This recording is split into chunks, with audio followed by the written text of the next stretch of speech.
Good afternoon and welcome to today's webinar. So this is the third and last in our current Talking Cyber webinar series. I'm Charlie Wood, Head of Contractor Solutions at Head Resourcing. For those that don't know us, we are a specialist IT, digital, data and change recruitment agency headquartered in Edinburgh. It's my pleasure to also introduce Dr. Zibby Kwecka, Chief Information Security Officer at Arnold Clark, who will be delivering today's webinar, Cybersecurity Beyond the Headlines. Now, with a strong focus on privacy enhancing technologies and secure data sharing, Zibby is a distinguished expert in cybersecurity and digital forensics and a fellow of the Chartered Institute for IT. Over his career, he's made significant contributions to the field through both academic research and practical applications, and his work bridges the gap between theoretical research and real-world solutions. Before his current role with Arnold Clark, Zibby worked in senior cybersecurity roles with NatWest, KPMG, Heineken, and Quorum Cyber. Before we kick off, there are a couple of housekeeping notes to go through. So the session will last for approximately 45 minutes. Zibby will deliver his talk, and then we'll have a brief Q&A session at the end. Please use the Q&A box to ask any questions. You can find that at the bottom of your screen, and the thumbs up icon in that box to upvote any questions you're most keen to hear the answer to. Also, feel free to get involved in the chat, as you are doing. And we'll keep an eye on that as well. Without further ado, it's my pleasure to now hand you over to Zibby. Brilliant. Good afternoon. And Charlie, what's an introduction? I need to copy that into my bio. Honestly, I never have written such a good bio myself. Great. Yeah, so I've been to cyber for a while now. All of it, to be honest, in Scotland, England, UK, working for international companies, but always based in UK. So very much in the field. And as you heard, and today we'll go on a little journey on cybersecurity beyond the headlines. But before we go there, let me just fix my screens because I think they work now. Before we go there, because this is a webinar, opened up by Head Resourcing, so it's at the end of the day resourcing company, and that's what is in my mind where we're talking about cybersecurity resourcing. I tend to ask few questions, so shall we play a little game? And then you may want to answer in the chat, but keep it to yourself. You can just keep the answer to yourself. If you were to choose between playing a game of vulnerability management, governance, risk and compliance, email screening and security engineering.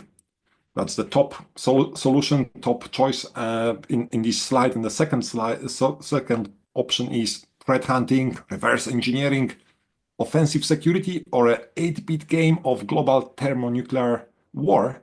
So would you select the options on the bottom of the screen or the 4 options on the top of the screen? The problem right now in cybersecurity is that most institutions that are schools, universities, and everything else promote the bottom half as what cybersecurity is, but actually we need more people in the top half of the screen. We need more people in actually security engineering, vulnerability management, governance, and just honestly doing proper email security than all the others. If you look actually what is the mix of a team in cybersecurity. And that's just an introduction I wanted to make sure I put in because we're talking about resourcing as well as cybersecurity. So cybersecurity beyond the headlines, and I like that a lot of people are saying, top half for sure. Elaine, that's it. Exactly. That's what solves a lot of the problems. We need everybody, but there is more skills needed, more people needed in the top half from my perspective, at least, being on the defensive side. Okay, one thing that I always like to start with, and I quite like diving in some nice pictures of diving is, I used to do quite a lot of cave diving. And when people hear that, it's like, oh, that's risky. That's some extreme sport. And to me, it's not. Although, people tend to put signs like that in front of nice diving places. And yes, this photo here was taken beyond that fence. I don't believe cave diving or diving is more risky than running a marathon. And many more people run marathons. And actually, I can assure you that statistically, people are more likely to hurt themselves running a marathon than cave diving. And that's what we should talk about when we talk about cyber, because, I think our perception is in general skewed. We sometimes react to threats that we hear about in media or movies, and these are the things that, yes, bring our blood to boil, let's say, things that make a lot of emotions, but actually, normal day-to-day cybersecurity is not what is often, perceived by media as most interesting to post about. Normal cybersecurity is often other things that we don't hear about a lot. So I just have a slide here. I will just talk over it very quickly. It's not my kind of diagram here, but from what you can see here, people are very worried about, and it used to be especially about terrorist attacks, plane crashes, uh, gun crime. It's all bad, but actually people are more worried about it than they are likely to be affected by it in their own lives.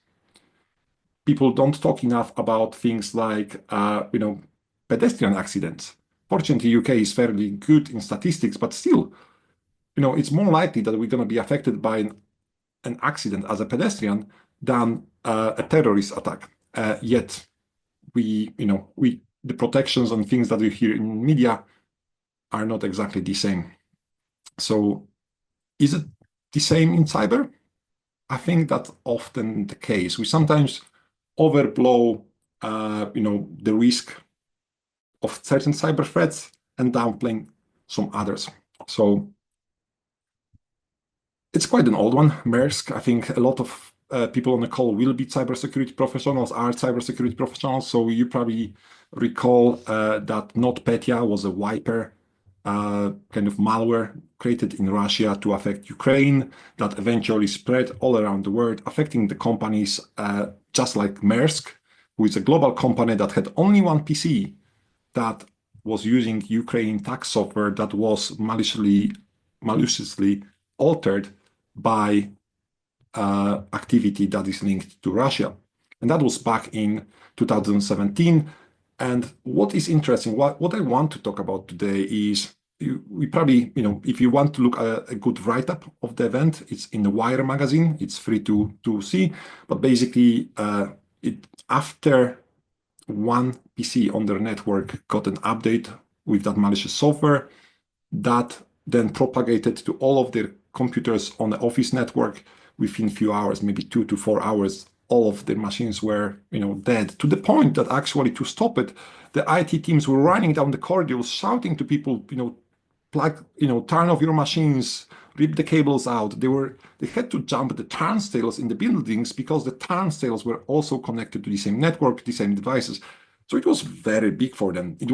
It stopped them from docking any of their, massive ships anywhere in the world because, the ships were operational, but they didn't know what is the cargo. So they could not dock and unload the ship without having the transcript of what is the cargo.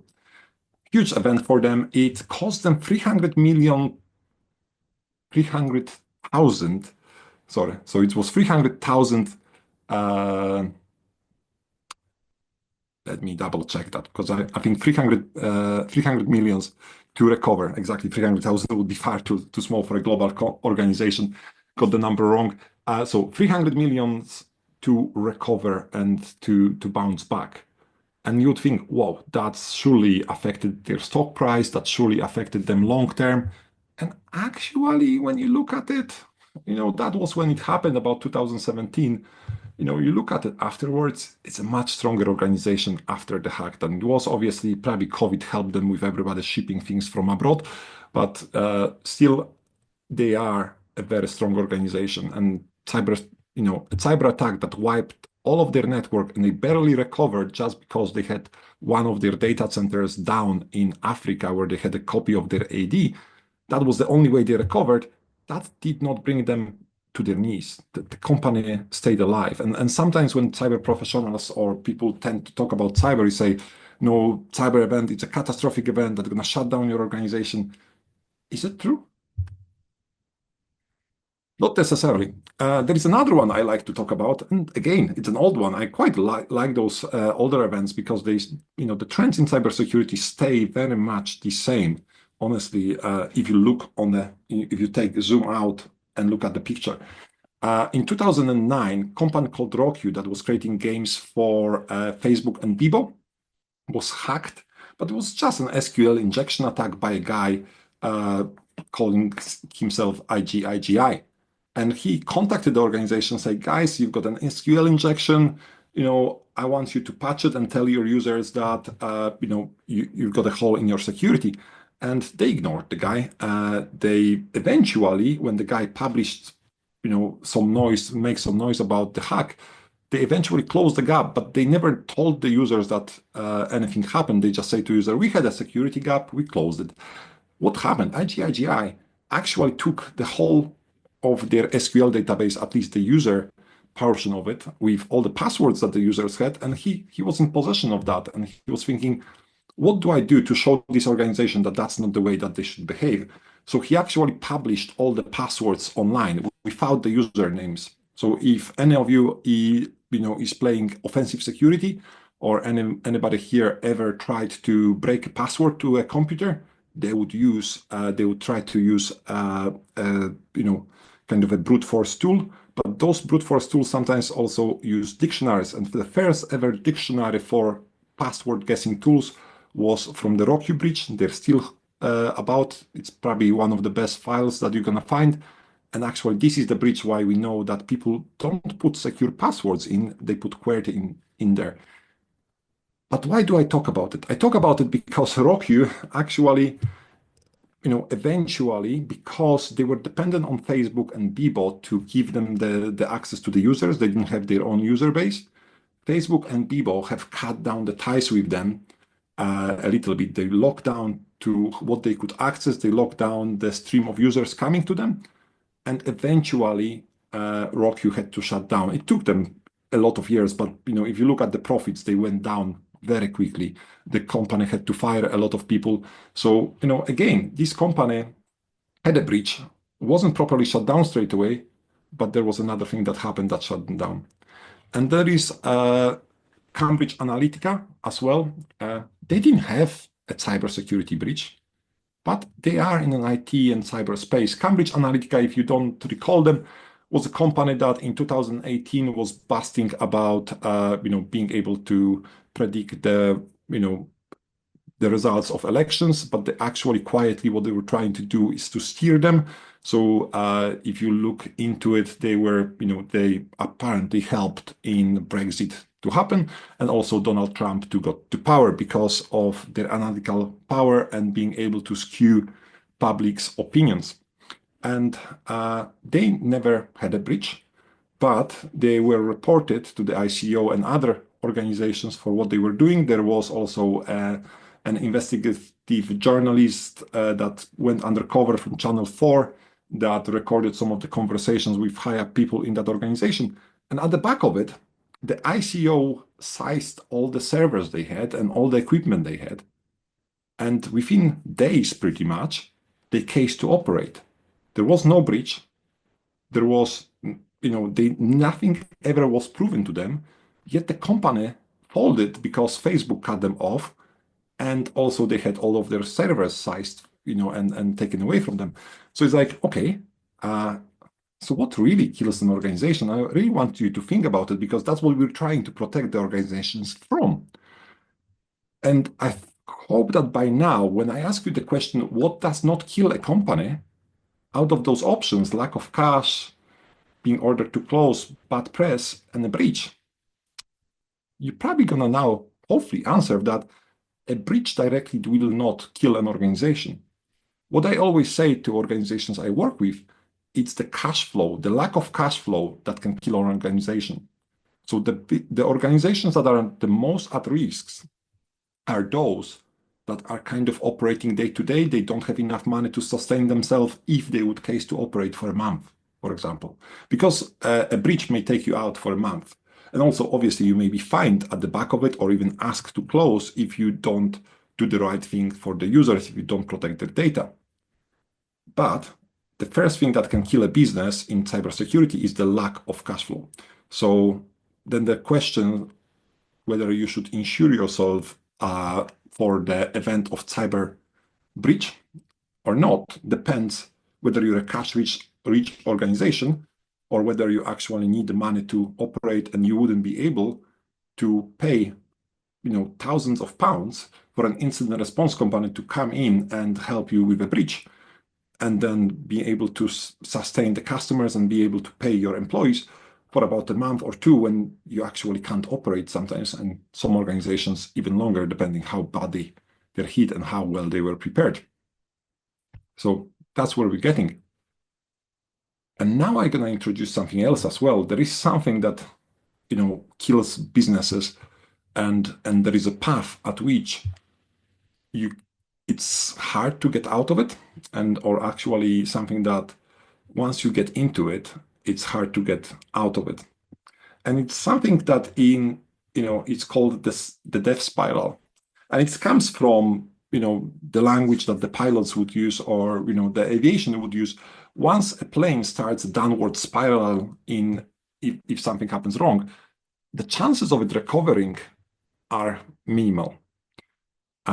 But when you start analyzing the cases, when actually you get to the point where a death spiral occurs and you cannot recover, you'll find that it's not only one thing that would contribute to what happened. It's usually a series of events, it's a series of gaps, and usually it will start with something that you would feel almost unrelated to the cyber event itself or to what you think is the cause of death or of the organization or naturally the pilot, unfortunately. And in this case, I, also put a photo of diving in here. I had a near miss incident in my head, at least, when I was training for one of the cave diving qualifications, and it's in cave diving to become sufficient in responding to events. You're put through the tests, and the tests are: you may go for a quiet dive, and then your instructor will rip out your mask. Then they may take off your fins when you're trying to fix your mask and things like that. And I had my qualification done in Gozo. I was tired that day. I just came in the previous day on the plane and the late ferry. The instructor pulled the mask out. I wasn't composed. I had to show my hand, stop it. If you do anything else, that's me. I'm not going to recover from here. I was lucky. It was a training exercise. They stopped. I was able to recover. I had the time. But if anything else would happen to me at that time, I wouldn't be speaking to you here. So that's the thing. And that's where we're going to get to. You need to have a number of controls in place and stops and training in order to prevent a cyber attack. And I'm just looking at the time. I'm going to speed up, so not to get you there. So the event I also often talk about when I talk about the spiral of death is what happened to Tesco Bank, and that's event in 2016. Not really a cyber event, but we talk about cash flow. So, Tesco Bank was fined 16 million pounds for not providing enough control on their credit cards. And what happened, I worked for RBS at the time, or NatWest these days, as it's called, and we kind of suspected that the controls that, Tesco Bank has on their cards isn't, for the CVV codes, isn't as strong as other banks. Somehow we already knew that. And one day we woke up and we heard that Tesco Bank was hit by a massive amount of fraud on Friday, as it happens, and the first line team of fraud wasn't able to cope with it. So they tried to contact the second line of fraud that was able to change the settings in their back office system. However, how they done it on Friday afternoon was they basically tried to email them. So they emailed again, they emailed, "Dear second line, come on, go and fix something." And they didn't realize that the second line doesn't work the weekends. And, if you don't pick up the phone and call somebody, nothing's going to happen. So it's actually took them 21 hours before the first line contacted the second line within one organization. And now we're talking about how do we defend organizations? How do we defend businesses?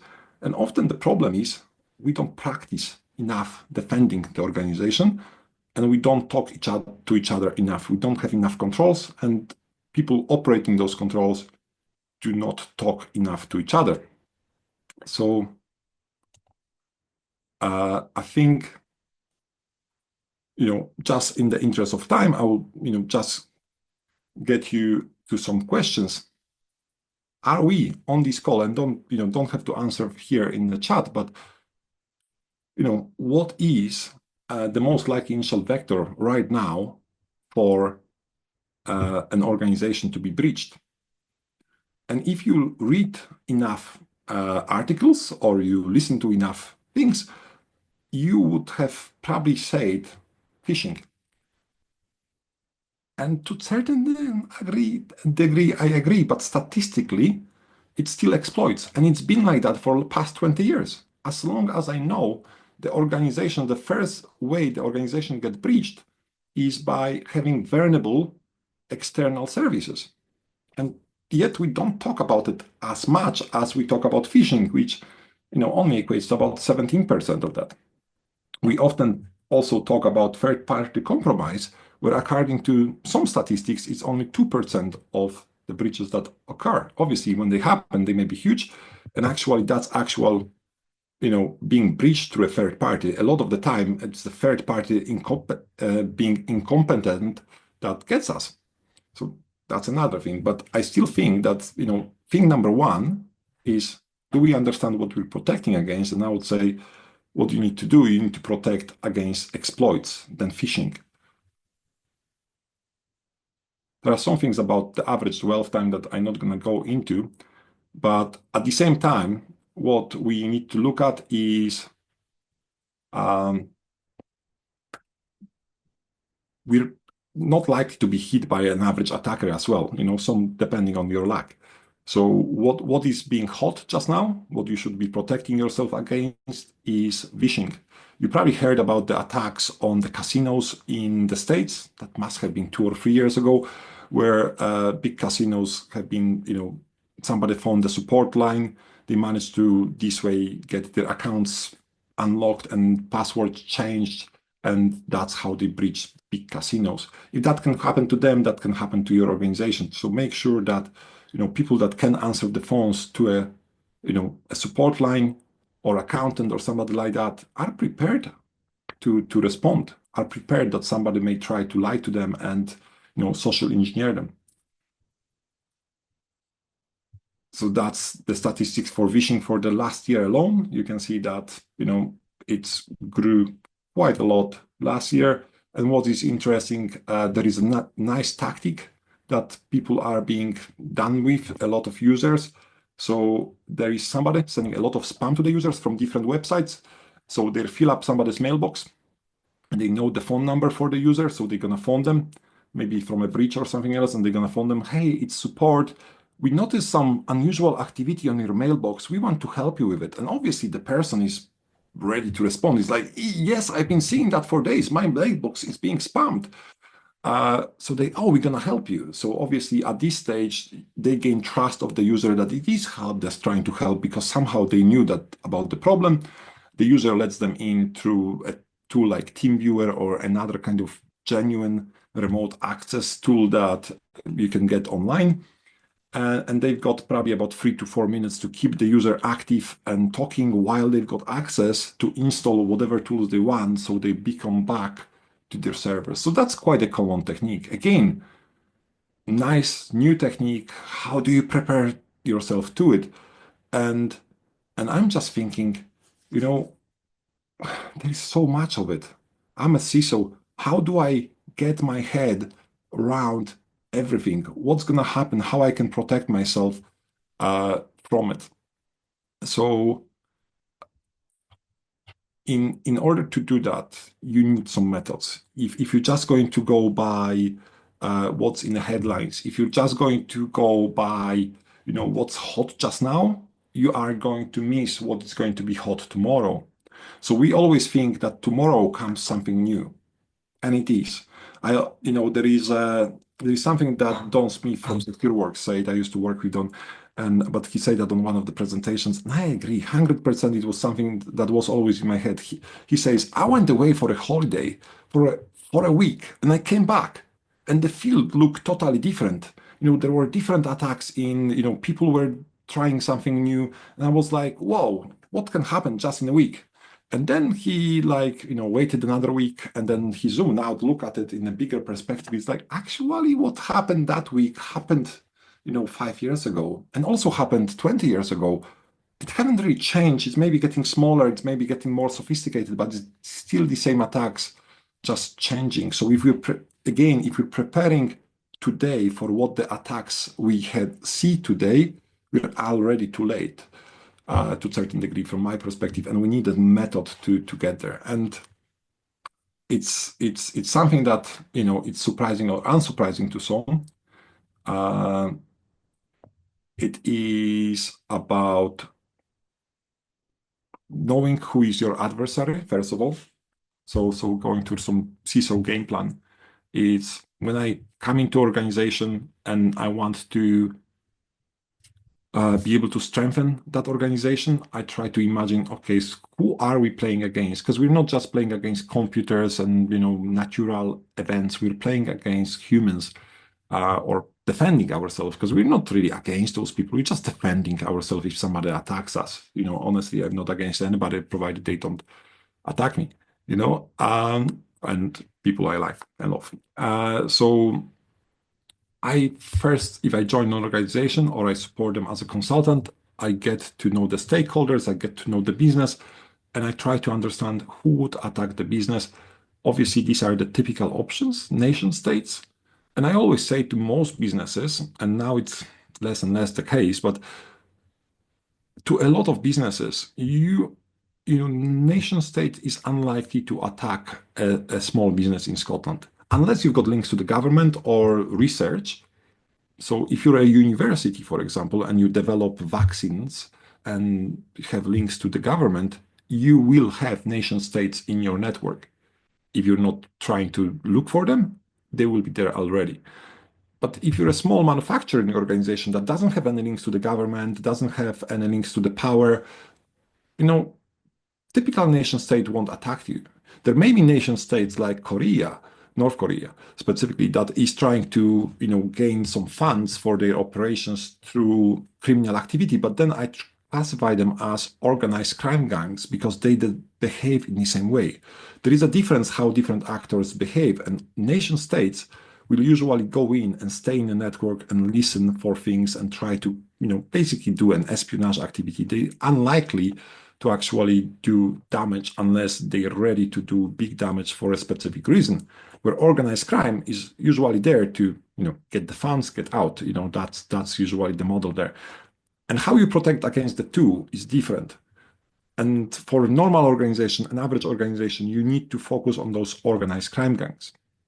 Then you need to think about hacktivism, whether you're likely to hit by somebody who is an organized crime gang. What is nice about them most of the time is that it's a game of money. If something is too hard for them, if something is taking too much time for them, they're gonna move on to the next target that's gonna pay out. They're looking for another jackpot. They're not after you specifically, they're after money. So if you can push them away enough to say, no, that's too hard for you or takes too much time and you can get there, but don't annoy them, they're gonna move away. But hacktivists are different. Hacktivists, if you really, really, really annoy somebody, they're gonna go after you, and if they're capable, they will find a way to make damage. So that's another type of an attacker. So I was very happy, for example, in Heineken, working, it was an organization that sold alcohol, but we had a lot of, for example, green programs and everything we seems to be trying to do. And honestly, when I look under the hood, we're actually doing green things. For example, we went to Africa and created breweries there, but the first thing we done, we dug up wells for the local community to make sure they've got water before we had water, and things like that. So we were always a green organization and trying to do the right thing. So I wasn't worried about hacktivism. And similar to insiders, Google used to say that the best thing you can do to protect against insiders that again can have a lot of power because they're already inside and have a lot of access, then the best thing you can do is to treat your employees right. So you start to think how you protect up against yourself and against who you're protecting yourself. So who is the player on the other side? And then regardless of it, you do an assessment for that against something that you can know. There is no, I can assure you, as a CISO, there is no chance you can just follow the newspapers and say, this is the threat now, we're gonna address this threat and only this threat. How a CISO or an organization needs to operate when it comes to cybersecurity, you also need to operate at, split your time into three different buckets. You split your time of what I need to do today. So if there is, let's say we got a log4j again. So log4j was a big kind of vulnerability that was discovered about 2 years ago. Everybody had to jump on it, but that's what I'm doing today. I still need to think about what I'm doing tactically in my organization. So what I'm doing in next few months and what I'm doing strategically, how I need to protect my organization strategically. And I would say that strategically, you need to align yourself with a well-known framework, which I'm suggesting you use either NIST cybersecurity framework or Center for Internet Security, so CIS 18 critical controls that used to be called SANS Top 20.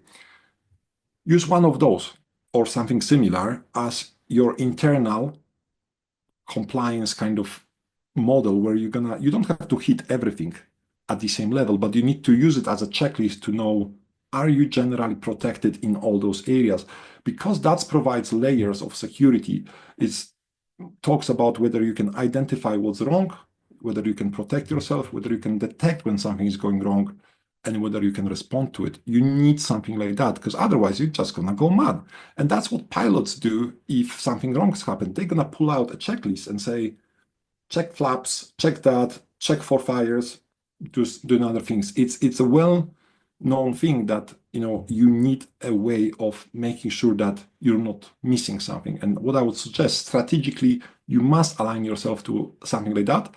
I'm not saying you should publish it to the world. I'm saying select one of those and be as harsh as possible with your scoring against what you're doing well and what you're not doing well. And then you can address those things without lying to yourself and having skewed performance. So what I'm suggesting is externally, you may have one form of compliance, for example, in Arnold Clark, in many other organizations, because we don't have many laws, to regulate what we do, we use Cyber Essentials Plus. But internally, we've got much more detailed compliance regime where we know what we need to tweak and where, which is much more detailed and much more, harsh on us. So for external compliance, if you don't need to, you don't have to put it at high bar, but internally, keep exercising. Make sure that you're doing the right thing. But it takes time. It takes time and maturity. When I join an organization, I say it's usually called a maturity framework, and it's called maturity for a reason. You're not going to get there tomorrow. You need to take some time to get there. So that's strategically. You now have to take it back and think tactically, what do I have to do? And tactically, what I have to do, I need to prevent that spiral of death. I need to make sure I've got enough controls in place to make sure that a hazard cannot get to a consequence. I'm now showing you what is the Swiss cheese model from HSE, so Health and Safety Executive execs. So they've developed something that they call the Swiss cheese model. And I love that for cybersecurity. It's a really great thing to talk about it. You need to have enough controls in place between the hazard and consequence, because the assumption is each of those controls will have some gaps. If you've got enough of those controls and you control the gaps within those controls. So let's say you've got antivirus and I ask you, is it deployed on all machines?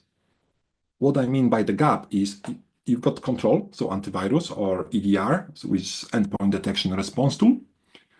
So that's a control, that's one of the layers. And I then ask you, how many of machines in your organizations don't have it installed on right now? And that's your gap. In some organizations, that may be 10% of the devices. I did audit organizations like that before. In some, it may be less than 1%. And that's what you're looking at, making that gap as tiny as possible. The more layers you've got and the smaller gaps you've got, the better you are at the game. So that's what you want to do. But how do you know what controls you should implement? So what is killing the business? What is the kill chain? Unfortunately, that's pretty standardized these days as well. So tactically, you should look at what is the most likely kill chain to affect your organization. You can, here on the bottom right, you've got the attack framework model, which talks, it's a very detailed kill chain model, where you can say from reconnaissance to initial access, persistence, lateral movement, and finally, the impact. You've got what typical attacker could use, what we classified in the past, what we've seen in the past. So almost like a lesson of history, what's happened before. And you should eventually cover all of those. But initially, you should start with simplified model and define what is most likely to hit us and how. You should be able to explain it locally to your organization and move on from there. So that's what I suggest you do tactically. Tactically, if you want to know what you should be doing in the next half a year to a year, you should be addressing the kill chain. So thinking, how do you address phishing? What do you do when you've got scanning of internet-facing infrastructure? Are you protected? Do you have enough? Do you scan it yourself? Do you know what's exposed? Are you scanning for leaked credentials?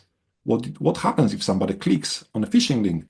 Because yes, you're trying to prevent phishing links coming in, but when somebody clicks, actually there should be web filter or something like that that's going to prevent them from going to the website that would cause the exploit to run on their machine. So you can have multiple steps in that kill chain, and you should have multiple controls. You shouldn't, on a recent event, somebody asked me, should I focus first on identity controls? Should I then focus on firewalls or my external exposure?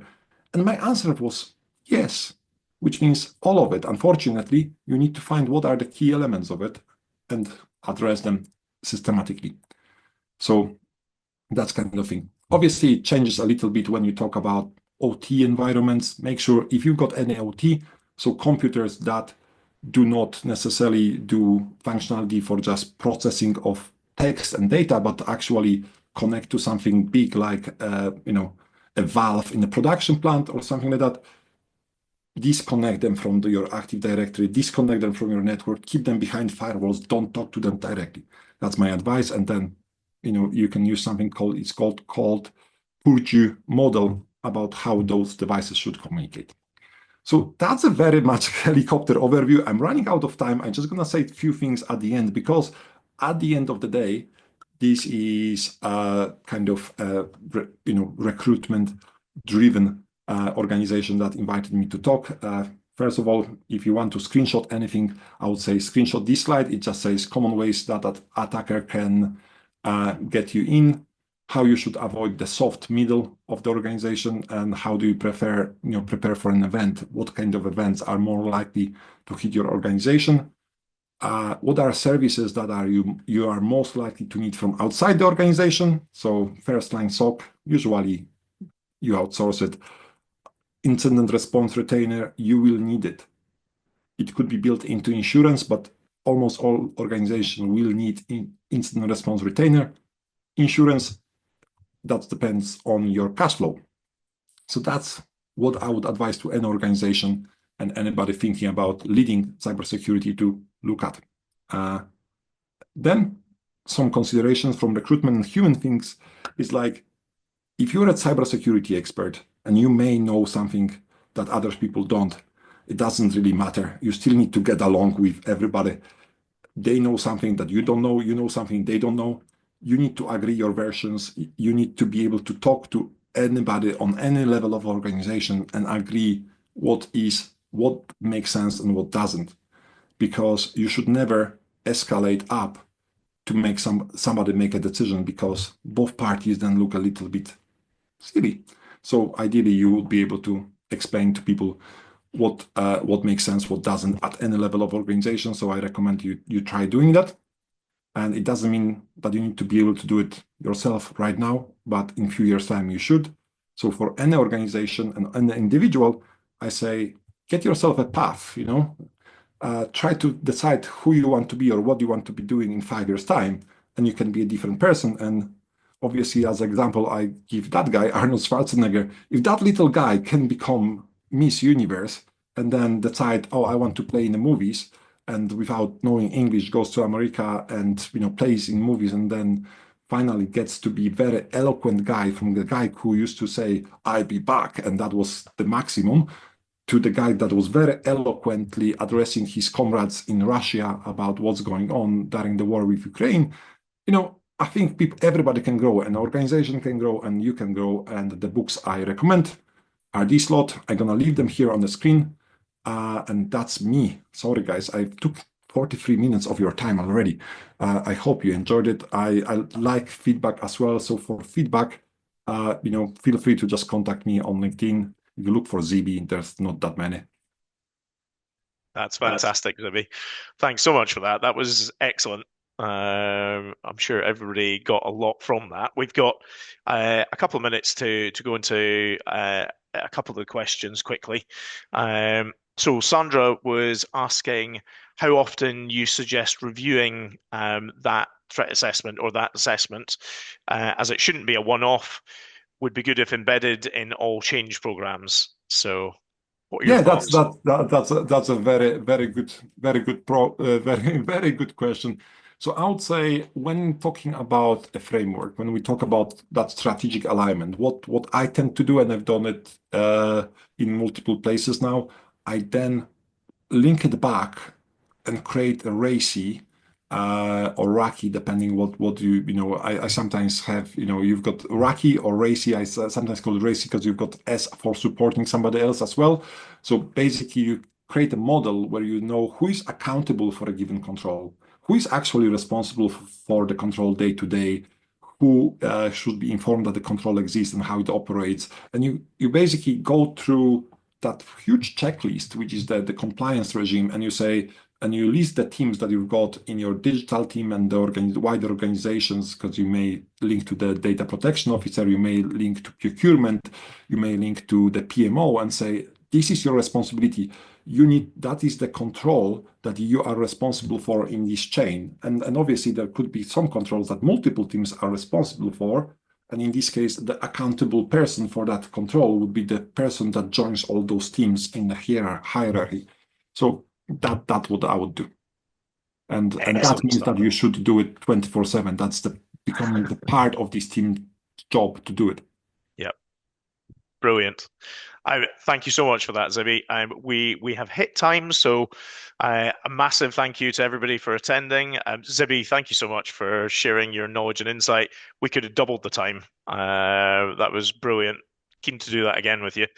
This We can is change the subject and uh, we can always have something. So that's my LinkedIn at the bottom brilliant, here. brilliant. Feel free to connect, feel free to chat. I think that's how we get better. We talk to others, we find what works, what doesn't.